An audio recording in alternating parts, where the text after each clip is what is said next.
Pour une future émission sur C8, 6 personnalités ont accepté de vivre quelques jours dans un monastère, coupé du monde, pour ce qui ressemble à une retraite spirituelle. Télé Loisirs vous dévoile les noms des personnalités au casting. Un casting désormais connu. Le mois dernier, les fidèles de Touche pas à mon poste sur C8 avaient appris qu'une de ses chroniqueuses phares, Delphine Vespizer, s'était absentée pendant toute une semaine pour les besoins du tournage d'une nouvelle émission.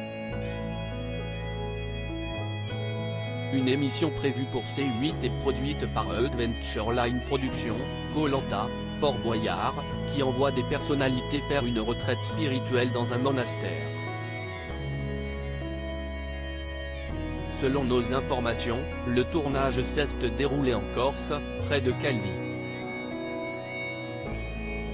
Un nouveau programme tourné dans un monastère est présenté par Alessandra Martin. Voici le casting et nous sommes en mesure de dévoiler la liste complète des participants. Outre Miss France 2012, on retrouvera ainsi Fabienne Cara, Plus belle la vie, Paul Elrarat, Les 12 coups de midi, Simon Castaldi, Les princes et les princesses de l'amour, Clara Morgan et Jean-Marc Généreux, Danse avec les stars. Jean-Marc Généreux retrouvera pour l'occasion son ancienne collègue jurée de Dalle, Alessandra Martin. Cette actrice et danseuse, qui avait siégé à ses côtés sur TF1 lors des saisons 1 et 2 du concours de danse, sera aux commandes du nouveau programme de C8. Le titre définitif n'est d'ailleurs pas encore connu. La nouvelle émission de C8 est produite par Alexia Laroche-Joubert. La productrice Alexia Laroche-Joubert avait récemment expliqué, toujours dans Touche pas à mon poste, le concept. Si vous avez vu reste un peu de Gad Elmaleh, film dans lequel l'acteur fait une véritable introspection, note de la rédaction, si est-il la source d'inspiration de ce programme.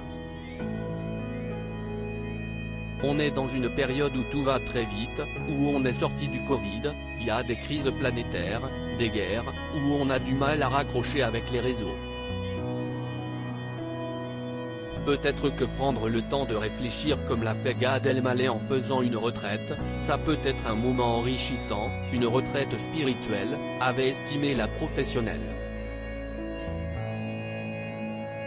Delphine Vespizer se confie sur le tournage. J'ai vécu une expérience personnelle dingue auprès de Télé Loisirs. Delphine Vespizer a confié ce mardi 4 avril, en marge de la conférence de presse de présentation de Love Island, avoir été conquise par cette expérience d'un nouveau genre. Au-delà du programme télé, j'ai vécu une expérience personnelle dingue. 6 jours sans le téléphone, à être dans le moment présent. J'ai eu l'impression de faire un voyage dans le temps, d'avoir 12 ans, pas de responsabilité, pas de téléphone, juste être avec mes copains et copines. Quand on ne peut pas parler, on a de la nervosité. Soit on pleure, soit on a des crises de fou rire et c'est exactement ce qu'il s'est passé. J'avais l'impression d'être au catéchisme quand j'étais petite parce qu'il y avait une notion de spiritualité et de religion. Et l'ancienne Miss France de détailler son emploi du temps. Tous les matins, on était réveillé à 6 heures, ensuite on allait prier pendant 2 heures, faire la cuisine avec les frères, désherber, se promener en montagne, faire de la plongée. On ne voyait quasiment pas les caméras, on les oubliait totalement. On a un lien maintenant incroyable entre nous, a-t-elle conclu à propos de ses compagnons d'infortune. Pour l'heure, aucune date de lancement n'a encore été évoquée pour cette nouveauté attendue donc sur C8. À lire aussi il y a vraiment un avant-après. Delphine Vespizer évoque sa semaine passée dans un couvent dans Touche pas à mon poste.